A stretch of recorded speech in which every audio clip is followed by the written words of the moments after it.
어떤 상태인지 모르겠네요. 사사기 3장 보겠습니다. 1절부터. 사사기 3장 1절. 여호와께서 3장 1절. 여호와께서 가나안의 모든 전쟁들을 알지 못한 이스라엘을 시험하려 하시매 이스라엘 자손의 세대 중에 아직 전쟁을 알지 못하는 자들에게 그것을 가르쳐 알게 하려 하사 남겨두신 이방 민족들은 블레셋의 5 군주들과 모든 가나안 족속과 시돈 족속과 바알 헤르몬 산에서부터 하맛 입구까지 레바논 산에 거주하는 히위 족속이라. 남겨두신 이 이방 민족들로 이스라엘을 시험하사 여호와께서 모세를 통하여 그들의 조상들에게 이르신 명령들을 순종하는지 알고자 하셨더라. 그러므로 이스라엘 자손은 가나안 족속과 헷 족속과 아모리 족속과 브리스 족속과 히위 족속과 여부스 족속 가운데 거주하면서 그들의 딸들을 맞아 아내로 삼으며 자기 딸들을 그들의 아들들에게 주고 또 그들의 신들을 섬겼더라. 여기까지 한번 보겠습니다. 사사기를 영어로 하면 이제 잣지, 판단, 재판장들을 말하잖아요. 사사기는 다른 말로 하면 재판장들의 이야기인데, 재판관, 주께서 우리의 판사라고 하는 거죠. 재판관. 그동안 대화했다시피 지금은 모든 문제가 다 사법부로 하고 있잖아요. 정치적인 갈등도 사법부로 하고 있고, 지금 이제 헌재 재판을 앞두고 있는데, 국가의 어떤 이 중대한 일을 헌법재판관들 몇 명이 지금 결정을 하게 생겼잖아요.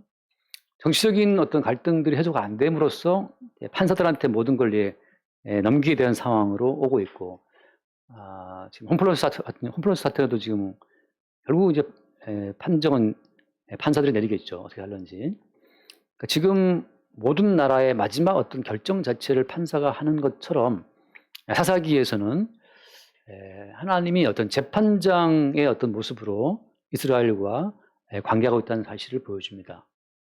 근데 이게 왜 그럴까요? 하나님께서 왜 재판장의 모습으로 등장하시느냐 하면 모든 것의 마지막 어떤 결론 자체를 재판장이신 주님이 내리시기 때문이죠. 바꿔 말하면 우리 각자가 우리의 의로움을 아무리 주장한다 하더라도 판사이신 주님이 너의 의로움은 법에 의해서 볼 때 불의하다라고 판정을 내리면 그 사람은 죄인 되는 겁니다. 우리 각 개인이 다 억울함을 호소한다 할지라도 우리에게 무엇이 의인지 불의인지를 판정하시는 분은 주님이시기 때문에 우리의 모든 개인적인 의견들을 싹 묵살하신다고 하는 거죠. 이게 이제 사람들로서는 견디기 어려운 걸 수 있어요. 왜 하나님 멋대로 판단하시느냐? 하나님께서 만물을 창조하신 분이기 때문에 정할 수 있는 거죠. 그래서 오늘 말씀에 보면 특이한 어떤 문장들이 있습니다. 먼저는 3장 1절에 여호와께서 가나안의 모든 전쟁을 알지 못한 이스라엘을 시험하려 하사라고 하잖아요. 이게 무슨 말입니까? 전쟁을 경험하지 못한 사람들은 자기의 실체를 몰라요.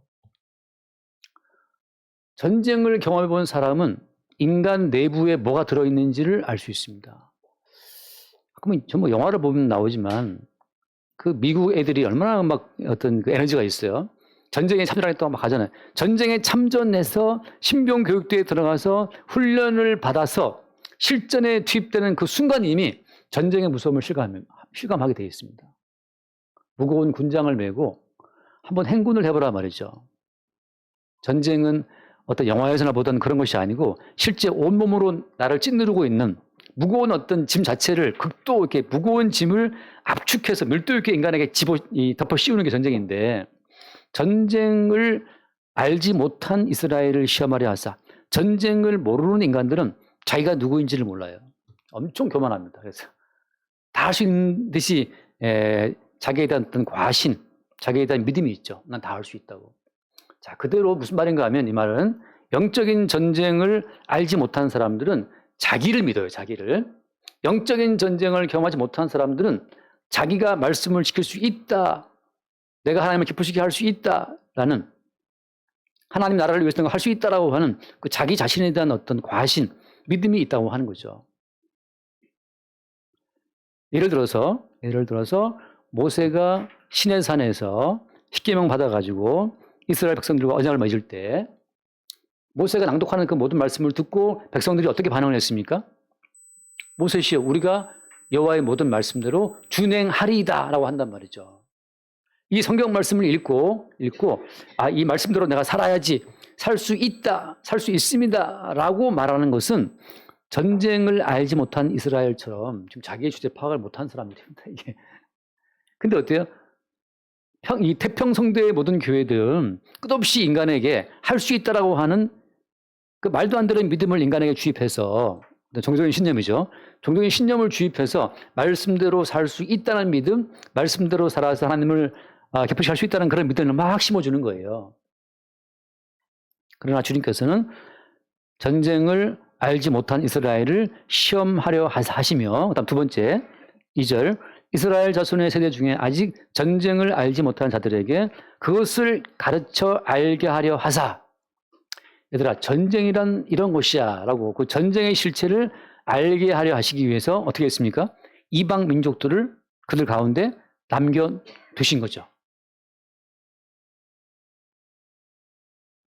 자, 인간은 망각 존재이기 때문에 어제의 일을 잊어버린단 말이에요.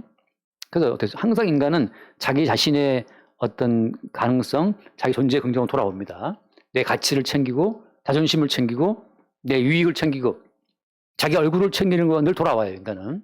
그러니까 주님께서는 항상 너는 아직 전쟁을 알지 못해라는 식으로 끝없이 우리를 어제의 나를 오늘 만약에 부르신다면 어떻게 됩니까? 너는 오늘 아직 전쟁을 알지 못해라고 또 새롭게 우리 가운데 주님이 남겨주신 뭔가가 있다는 거죠.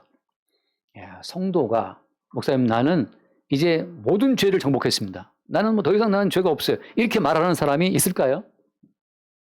있다면 그 사람이 오히려 문제가 있는 사람이겠죠. 주님께서는 끝없이 우리 성도 가운데 남겨두신 뭔가가 있어요.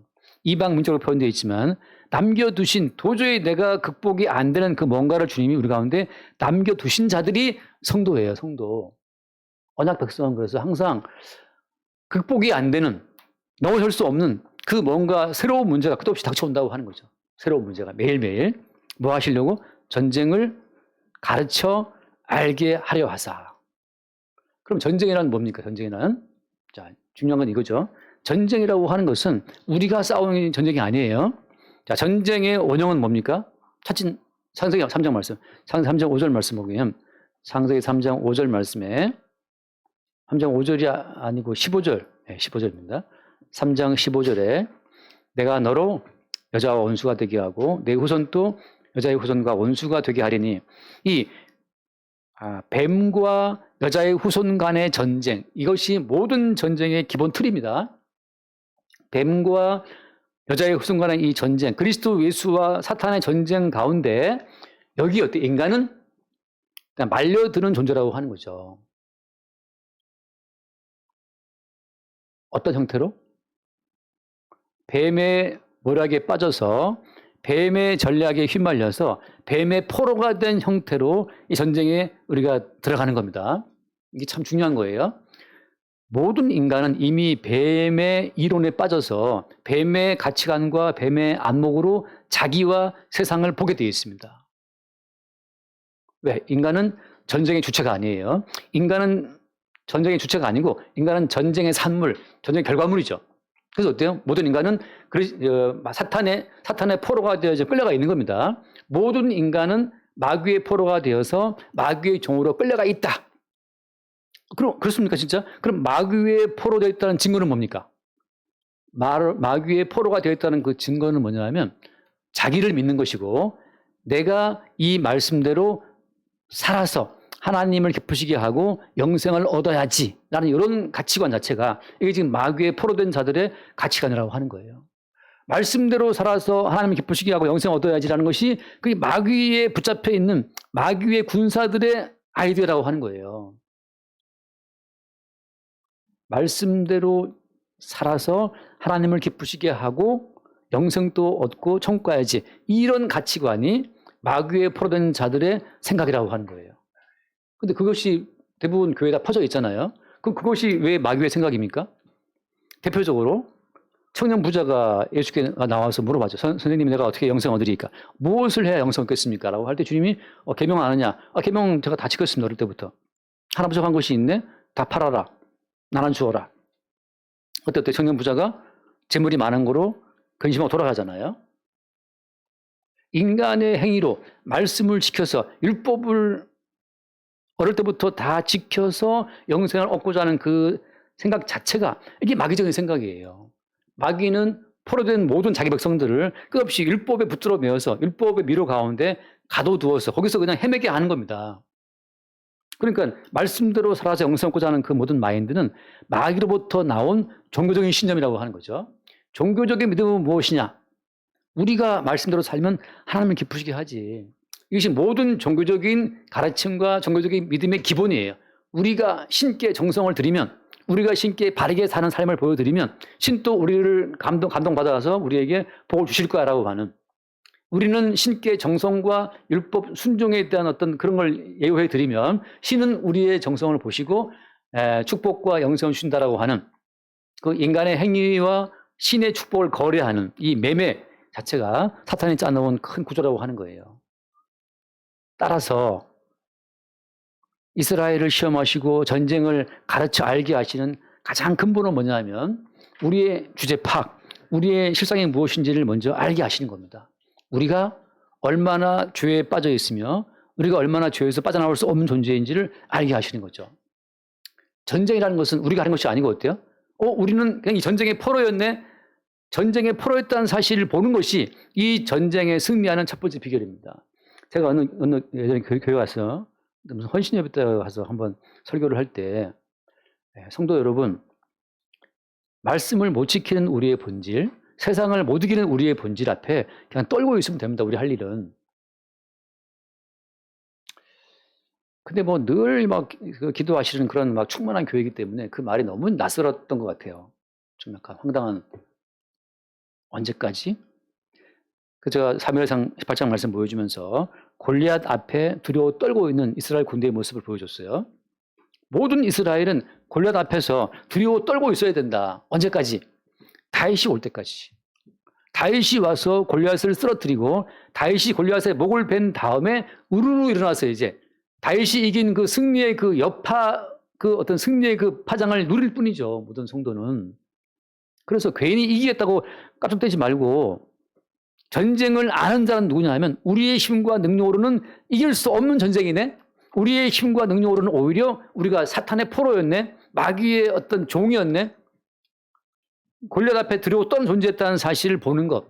주께서 가르치는 전쟁은 야, 너희들로서는 결코 이길 수 없고 니들은 그냥 사탄의 졸개야. 사탄의 포로야. 니들은 오히려 사탄이 베풀어준 가치관을 더 좋아해. 사탄이 일러준 그 모든 이론이 더 너희들 맞잖아. 너희들한테. 맞죠? 왜? 우리는 우리 힘으로 뭔가를 이루어서 우리의 존심을 챙기고 싶으니까. 우리의 힘으로 말씀을 지켜서 우리의 의로움을 챙긴 당당한 모습으로 천국에 들어가고 싶죠. 예수님, 저 할 만큼 했잖아요. 저 얼마나 애썼는데요. 저 예수님 저 몰아주십니까? 자, 그렇게 힘들 때도 내가 기도했고요. 그렇게 내가 힘들 때도 내가 말씀을 지켰고, 내가 이제 어려울 때도 내가 헌금 다 했고, 내가 만에 다 했어. 다 했는데 주님 나 몰아주십니까? 라고 한단 말이죠. 주님 하신 말씀은 네가 오늘 밤 다 울기 전에 3번 나를 부인할 것이다. 왜? 우리는 예수를 부인하고 마귀에게 당하지 않으면 우리의 그 어떤 실상을, 우리의 그 주제 파악이 안 되는 것이 이 마귀에 붙들린 자들의 속성이라고 하는 거죠. 주님께서는 남겨두신 이방 민족들, 남겨두신 우리의 약점, 바울에게는 사단의 사자, 육체의 가시를 주셔서 극복이 안 되는, 그것 때문에 아프니까 열받잖아요. 짜증나잖아요.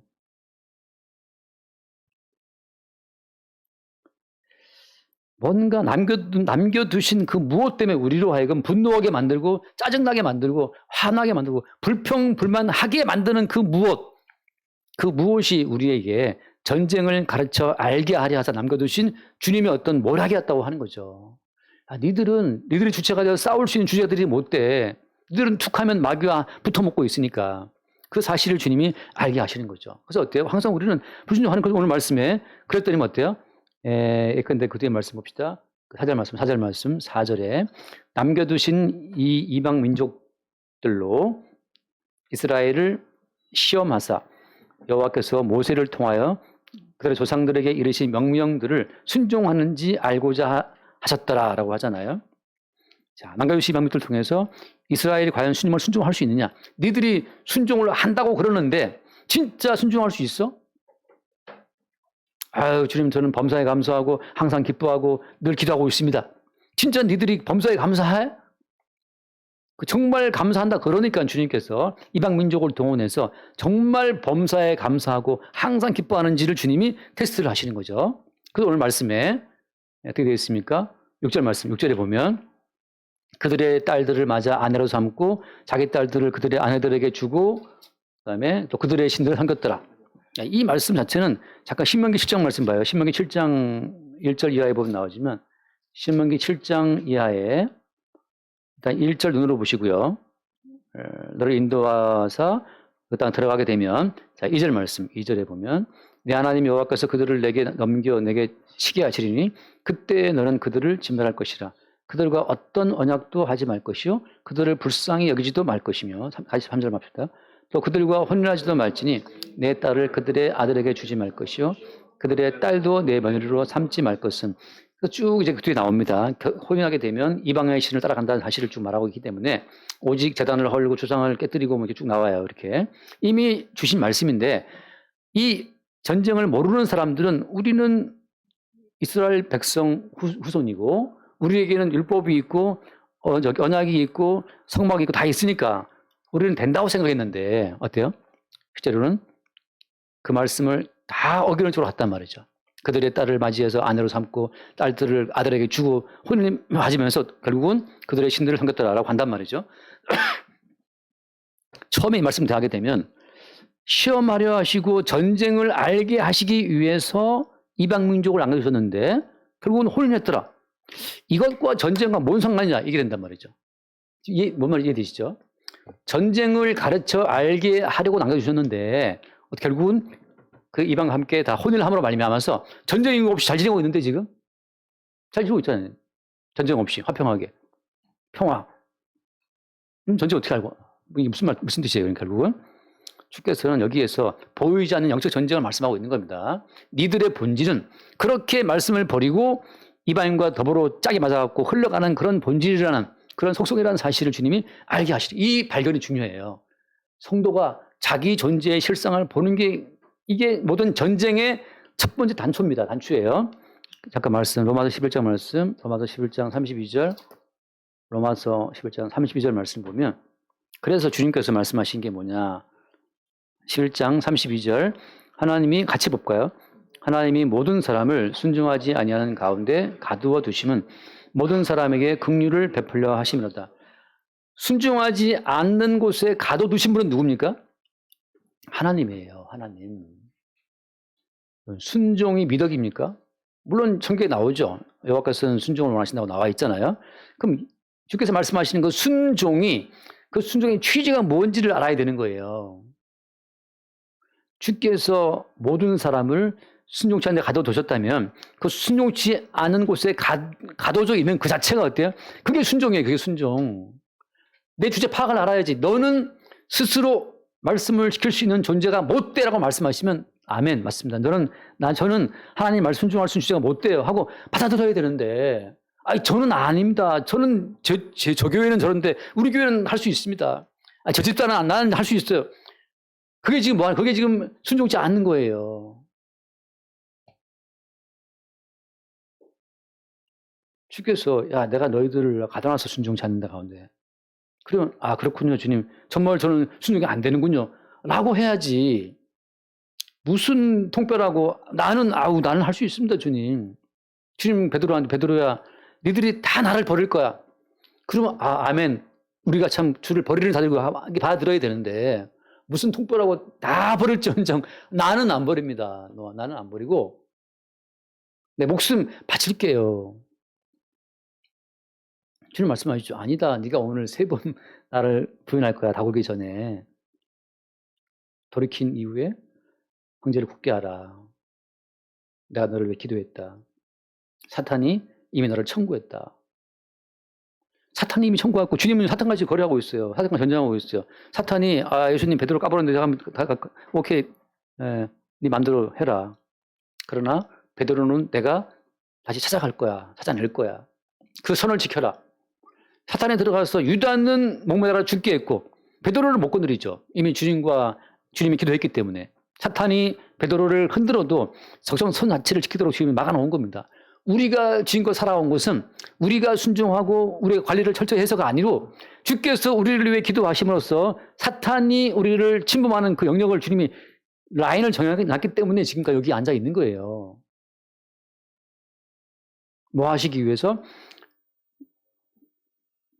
모든 사람에게 뭐 하려고? 긍휼을 베풀려 하십니다. 성도는 주님의 긍휼, 어떤 긍휼입니까? 사탄을 이기신, 뱀의 머리를 깨뜨리시고 악한 원수 마귀를 이기신 그리스도 예수의 그 승리의 혜택을 입어서 구원되는 거지. 성도가 본인이 말씀시키고 기도하고 헌신해서 구원되는 게 아니란 말이죠. 이게 전쟁의 어떤 가장 중요한, 주께서 싸우시는 전쟁에서 우리 역할은 뭐냐? 우리 역할은 어떤 거예요? 우리로서는 사탄의 포로가 되어 끌려가서 죽어마땅한 자인데 이 사탄의 포로에서 우리를 끄집어내신 분은 주님이십니다라고 하는 그 주님의 이기심, 주님의 승리만을 외치는 것이 우리 역할이에요.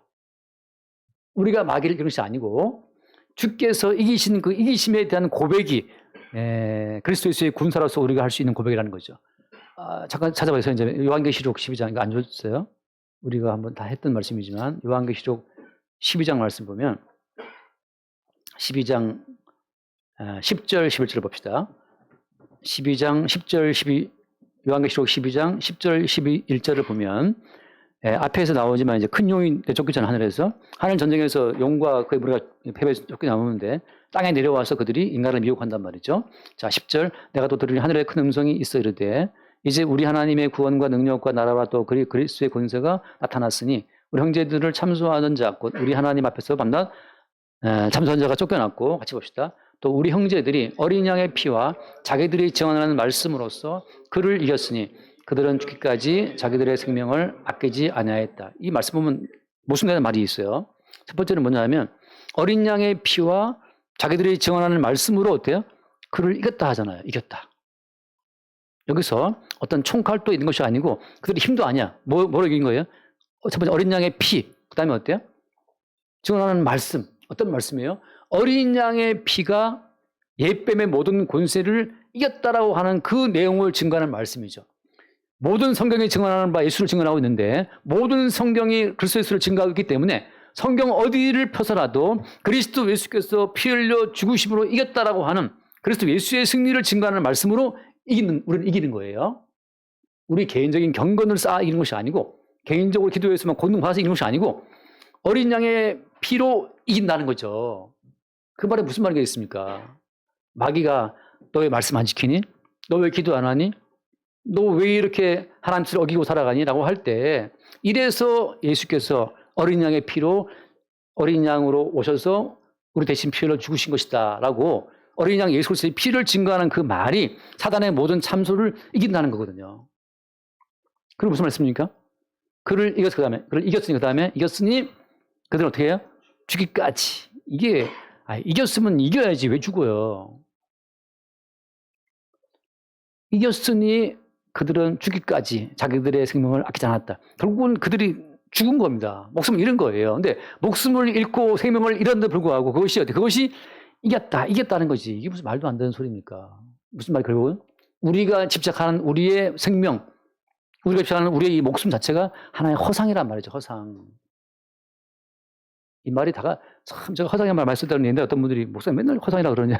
이게 살아있는데 100년을 살아도 죽는 순간 갖다 태워버리면 허상입니다. 뭐 김새로운 나는 그 배우를 잘 몰라서 그러는데 김새로운 좀 알고 김새로운인지 새로운 가로 세로인지 있잖아요. 근데 어떤 사람이 유튜브에 올렸어요. 그 김새로는 그 항아리를 찍었더라고. 그 유골함을 찍어서 올렸더라고. 이렇게 예쁜 애가 죽었다고 안타깝다고. 근데 어디 있지 김새로운이가? 지금 항아리에 들어있는데 정말 인간은 살아있는 거 맞습니까? 살아있다고 하는 그 살아있음이 허상이라는 거죠. 그러니까 지금 마귀는 너 살아있잖아. 너로서 너를 지켜야지. 너 살아있잖아. 말씀 지키고 율법 지키면 영생 얻을 수 있어. 너를 지켜나가야지. 지금 현재 너 이대로 영생까지 가야지 하고 우리의 살아있음에 기반을 두고 여기에 영생도 채워, 구원도 채워, 복도 다 채우라고 그러는데 다 채운 내가 항아리에 들어가 있네. 이게 허상이라니까요. 지금 무슨 말인가 하면 십자가에 죽임당하신 예수님이 죽고 무덤에 들어갔잖아요. 없어졌단 말이죠. 예수 어디 갔어? 죽었어. 사람 안에 나왔어. 사람 안에 나오신 그 예수로서의 모습은 사람들의 눈에 포착이 안 돼. 부활하신 예수를 보고도 여인들이 못 알아봤어요. 못 알아봤어요. 부활하신 몸은 다른 몸이에요. 못 알아본단 말이죠. 엠마오를 한 투제자가 걸어가면서 몇 시간 동안 떠들고 가는데 불구하고 말씀하신 그분이 주님인데도 주님을 못 알아봐. 대화하면서 가고 있는데 불구하고 못 알아봐요. 주님이 떡을 떼어서 눈을 열을 때 그때 주님이다 알아보는데 알아보는 순간 주님은 사라져버리죠. 그 누구에게도 주님이 포착이 안 되는 겁니다. 그 누구도 주님을 소유할 수 없어요. 우리는 쉽게 말하면 헛개비 같은 존재예요. 실체는 부활하신 주님 안의 실체이고 부활하신 그 주님은 문을 닫고 있어도 그냥 들어왔다가 갑자기 사라지시고 이 밥 새끼 먹어야 살고 잠자야 사는 잠들면 어버가도 모르는 존재들 잠 안 자면 미치는 존재잖아요. 우리가 잠을 뭐 실험한다고 며칠 안 자었더니만 정신 돌아버렸다면서요. 이 사람은 매일매일 죽어야 돼요. 그러니까 주제 파악이 돼야 되지. 네가 잠자는 동안 뭔 일이 있었는데 우리가 잠들면 천사들이 움직여요. 천사들이. 야곱이 잠들면 천사들이 사다리 타고 왔다 갔다 하면서 하늘의 모든 계시의 세계를 이 야곱 주변으로 다 세팅해 두듯이 야곱이 이동할 때 마하나임 여호와의 군대가 이동하면서 야복강가에 모든 걸 세팅해 두듯이 우리가 뭘 아냐 말이죠. 천사를 본 적이 있나 귀신을 본 적이 있나. 우리가 아는 건 잠깐 깨어있을 때 반짝반짝하는 우리의 이성밖에 아무것도 모르고 그나마도 치매 버리면 다 잊어버리고 치매 와버리면 뭐 내 이름도 모르는데 이 잠시 있다 사라지는 이 봄눈 녹다가 사라지는 이 봄눈처럼 잠깐 있는 이 이성에다가 우리는 다 때려박아서 뭐 안 나오고 생각하는 건데 봄에 눈 녹아버리면 나중에 지저분하게 남는 흔적밖에 없는 것처럼 나라는 존재는 분명히 하얗게 있는 것 같은데 녹아버리면 없어진 눈덩이처럼 어디 갔지 그 사람? 고등학교 때 밥해 주던 할머니, 우리 할머니 학교 갔다 오면 꽃감 만들어준다고 감 매달아 놓고 말이죠. 학교 갔다 오면 이제 왔나 하면서 그 더러운 치마에다가 숟가락에 닦아서 나 이거 안 먹어. 닦지 좀 먹어다 닦지 말라고 할머니 왜 그래? 어머 이게 잘못됐나? 할머니 어디 갔어요? 없었어요. 우리 아버지 넥타이 매든 넥타이 처음 맬 때 이거 3번 감아야 되는데 제가 간판한 거 없나? 2번 감으면 되는데 여태까지 2번 감고 있어요. 이게 3번 감는 걸 맞아 배웠어야 되는데 3번 감다 귀찮아갖고 3번 왜 감아야 돼 아버지? 2번 감으면 안 될까? 그리고 약식이다 이거. 약식만 지금 하고 있어요. 아버지 어디 갔어? 넥타이 여쭤준 아버지. 걷고 있던 그 손으로 넥타이 와이프가 해준 건 없어요. 아버지가 알려줬어 아버지가. 있는 것 같은데 다 법눈처럼 사라진단 말이죠. 근데 마귀는 그 존재에다가 절대 가치를 부여해서 너는 영생해야 돼. 너는 영혼이 있어야 돼. 네가 제일 중요해. 말씀 주께 영생 얻을 수 있어. 그러나 어때요? 말씀으로 이미 어제나 오늘 동행하신 분이 주님을 아는 사람들은 영원하신 주님이 십자가를 거쳐서 영생의 세계에 들어가셨네? 그럼 똑같이 또 말씀하죠. 십자가의 죽음을 거쳐서 주와 함께 영원히 있는 것이구나. 그럼 주께서 어느 때든지 간에 우리의 목숨을 회수할 때 주님 걷어가세요 이제. 순번 들고 앉아있다가 우리가 은행에 가서 순번 받아 땡동 기다려 앉아있다가 몇 번 손님 오세요 그러면 얼마나 기뻐요. 빨리 하고 가는 것처럼. 우리는 다 받고 있단 말이죠. 이제 구순녀 땡동 그러면 이제 가야 되고 그 다음 연장자 박식사님 이제 땡동하면 가야 되고 이제 물론 이제 그대 순서는 다 다를 수 있어요. 알 수 없지만 이 땅을 떠나가는 것이 바울의 표현대로 몸을 떠나 주와 함께 있기를 너무 소원한다. 저도 그걸 여러 번 되뇌요. 주님 몸을 좀 떠나 주와 함께 있고 싶네요. 몸이 너무 거추장스럽고 이게 너무 불편하고 너무 신경 쓰이고 또 거울 보고 다듬어야 되고 아침마다 면도 드르륵 해야 되고 이것도 면도 안 하면 또 지저분해 보이고 아주 번거롭다고 살아가는 게. 마귀는 우리의 살아있음이 절대 진리인 것처럼 너의 살아있음, 너의 존재를 영원까지 이어가야지. 그럼 어때요? 주님께서는 너는 죄인 돼야 되고 불순종에 갇혀 있어야 되고 그래서 예수의 피가 덮인 채로 예수의 피에 덮인 자로 영원히 사는 거지 네가 아니야. 너는 죽어마땅한 자야 라는 사실을 알게 하시는 거죠. 그래서 이 전쟁에 참전하는 모든 성도 입장에서는 갈라디아서 6장 13말씀 오늘은 좀 빨리 마치려고 지금 맨날 그럽니다. 갈라디아 6장 14절 말씀. 6장 14절. 그러나 내게는 우리 주 예수 그리스도의 십자가 외에 결코 자랑할 것이 없으니 그리스도로 말미암아 세상에 나를 대하여 십자가 못 박히고 내가 또한 세상을 대하여 그러하니라. 자랑할 것이 십자가밖에 없다는 거죠. 이게 아까 말한 것처럼 어린 양의 피와 그 말씀으로 이겼다라고 하는, 마귀는 끝없이 우리에게 너 왜 이렇게 사냐라고 말하지만 우리 할 말은 그래서 예수님이 십자가에 못 박혀 피를 주신 거야. 지금 죄인을 부르러 왔잖니. 그때 어때요? 마귀가 우리를 정죄하는 그 정죄에서 벗어날 수 있어요. 마귀는 우리를 너 말씀대로 살지 않으면 지옥 간다라고 하는 정죄로 우리를 붙들어 매지만, 그래서 주님이 대신 형벌을 받고 지옥의 모든 벌을 받으신 분이 아니냐라고 우리는 그래서 예수의 십자가를 자랑하는 거죠. 자, 한 번 더 스가랴 3장 말씀 볼까요? 스가랴 3장 1절 말씀을 잠깐 보고, 스가랴 3장 1절. 자, 대제사장 여호수아는 여호와의 천사 앞에 섰고 사탄은 그의 오른쪽에 서서 그를 대적하는 것을 여호와께서 내게 보이시나. 자, 지금 대제사장 여호수아는 모든 구원받은 사람을 대표하는 대표자 입장입니다. 그 옆에 누가 있어요? 사탄이 지금 적대하고 대적하고 있죠. 고소하고 있는 겁니다. 2절 말씀. 여호와께서 사탄에게 이르시되 사탄아 여호와께서 너를 책망하노라. 예루살렘을 택한 여호와께서 너를 책망하노라. 이는 불에서 꺼낸 그슬린 나무가 아니냐 하실 때, 여기서 지금 여호와께서 재판장이에요. 좌쥐, 사사들의 실체이신 주님께서 재판을 진행하신 겁니다. 검사 측에 사탄이 막 고소하고 있을 때 대제사장 여호수아가 옷이 더러워. 그 뒤에 나오지만 여호수아가 더러운 옷을 입고 천사 앞에 서 있는지라 더럽단 말이죠. 어차피 성도의 삶은 주께서 죄인을 부르러 왔기 때문에 날 때부터 우리는 죄인이라서 아무리 길을 쓰고 애를 써도 불순종 가운데 가두어 두신 주님의 뭐라 해서 빠져나올 자가 아무도 없어요. 그냥 우리는 존재 자체가 죄인이에요. 존재가 죄인인데 닦아도 죄인인데 그냥 존재 자체가 죄인인 것을 받아들이면 좋겠다. 받아들이면. 그 항상 하는 말이죠. 막 살아야 말입니까? 우리는 막 살 수 없는 게 얼굴을 생각하기 때문에, 다 사람과 사람 사이의 관계성 속에서 뭔가 나를 단정하게 돼 있고 나의 벗은 것을 가리게 돼 있어요. 주 앞에 나왔을 때만 가려요. 내가 지금 가리고 있는 번장한 회칠한 무덤이 내가 드러나는 거지. 사람과 사람이 대할 때는 다 번정하고 대하고 하하 웃으면서 잘 지내고 있습니다. 그리고 집에 가서 자살하는 거 아니에요. 만날 때는 뭐 밥 한번 먹자, 잘 지내고 있지 안녕 했다 집에 가서 목매는 사람이. 그 우울증이 아니에요. 우울증이 그거 아니에요. 우울증이 제가 봤던 가장 정확한 묘사는 이 가면을 쓰는데 항상 밝게 웃어. 우울증 환자가 밝습니다. 집에 가서 누웠을 때 가면을 벗으면 이 얼굴 다 썩었어. 다 썩은 얼굴이에요. 해골 얼굴이야. 가면을 벗으면.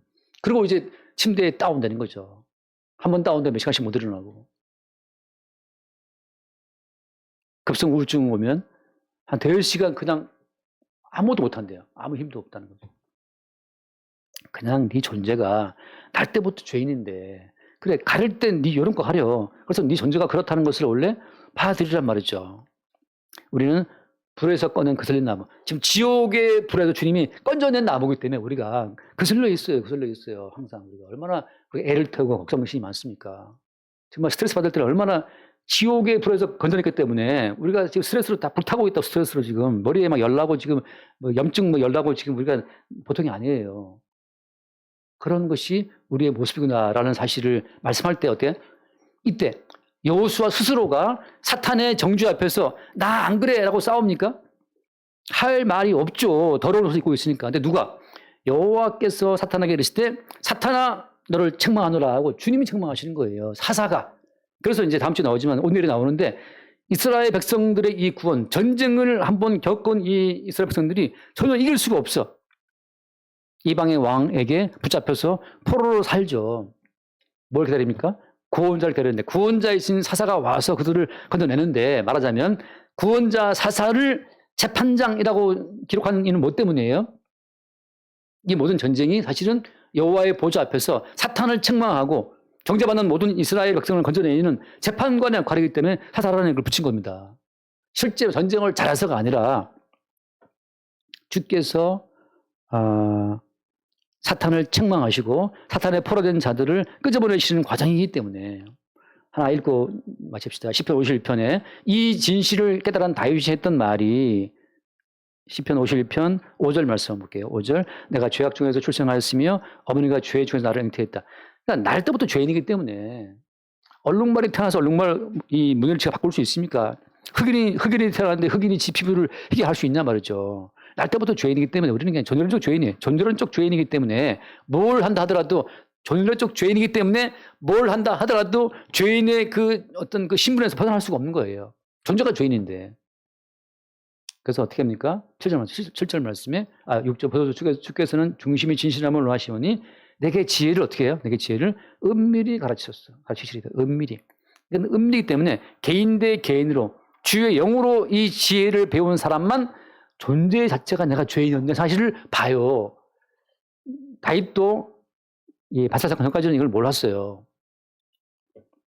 그냥 죄 안 지려고 괜찮은 자기 자신을 유지하려고 열심히 번제했는데 바사 사건 때문에 선제 책망을 은밀히 바꿔보니까 나는 원래부터 죄인으로 태어나서 원래 죽어마땅한 자는 사실을 봤던 거죠. 그 순간 우리의 존재의 가능성을 두고 이렇게 살아라 저렇게 살아라 무슨 감사할 길을 써라 무슨 세 번 감사 기도해라 어쩌고 그 모든 말로부터 벗어나게 되는 자유를 누리는 겁니다. 존재가 죄인인데 뭐 7절 우슬초로 나를 장가게 하소서. 우슬초라는 것은 가장 작은 그 초목을 논할 때 가장 사이즈가 낮은 게 우슬초입니다.